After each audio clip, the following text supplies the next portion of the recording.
সুপ্রিয় চাকরি প্রত্যাশিত ভাই বোনেরা, আসসালামু আলাইকুম। সরকারি প্রাথমিক বিদ্যালয়ে শিক্ষক নিয়োগের লিখিত পরীক্ষার ফলাফল গত বুধবার সন্ধ্যায় প্রকাশ করা হয়। এতে উত্তীর্ণ হয়েছে ৬৯,২৬৫ জন প্রার্থী। জেলাভিত্তিক উত্তীর্ণ প্রার্থীদের তালিকা প্রকাশ করানো হলো। ৬টি শর্তে এই ফলাফল প্রকাশ করানো হয়।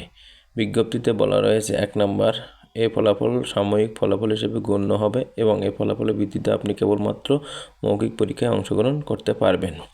২ নম্বর হলো, প্রকাশিত ফলাফলের যে কোনো পর্যায়ে কোনো প্রকার ভুল ত্রুটি এবং বিচ্যুতি মুদ্রাজনিত ত্রুটি পরিলক্ষিত হলে তার সংশোধন করার জন্য প্রয়োজন বোধে সংশ্লিষ্ট ফলাফল বাতিল করার এখতিয়ার কর্তৃপক্ষ সংরক্ষণ করেন। ৩ নম্বর হলো, কোনো প্রার্থী ইচ্ছাকৃত কোনো ভুল তথ্য প্রদান করলে এবং কোনো তথ্য গোপন করলে ফলাফল কর্তৃপক্ষ বাতিল করতে পারবে। ৪ নম্বর শর্ত হলো, প্রার্থীদের লিখিত পরীক্ষায় প্রাপ্ত নম্বর ও মৌখিক পরীক্ষায় প্রাপ্ত নম্বর ভিত্তিতে প্রাথমিক বিদ্যালয় শিক্ষক নিয়োগের বিধিমালা ২০২৫ অনুসরণপূর্বক নিয়োগের জন্য চূড়ান্তভাবে প্রার্থী নির্বাচন করা হবে।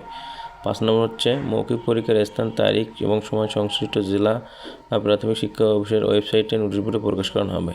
৬ নম্বর হচ্ছে, মৌখিক পরীক্ষার জন্য নির্বাচিত প্রার্থীর রোল নম্বর ক্রম অনুসারে প্রাথমিক ও গণশিক্ষা মন্ত্রণালয় ও প্রাথমিক শিক্ষা অধিদপ্তরের ওয়েবসাইটে পাওয়া যাবে। তাই প্রিয় চাকরি প্রত্যাশিত বন্ধুরা, আপনারা এই ৬টি শর্ত সুন্দরভাবে পড়ে যাবেন এবং এই ৬টি শর্ত দেখে আপনারা ভাইবার জন্য প্রস্তুতি নেবেন। সবার আগে নতুন নতুন চাকরির আপডেট পেতে হলে অবশ্যই চ্যানেলটিকে সাবস্ক্রাইব করবেন এবং চ্যানেলটির সাথেই থাকবেন।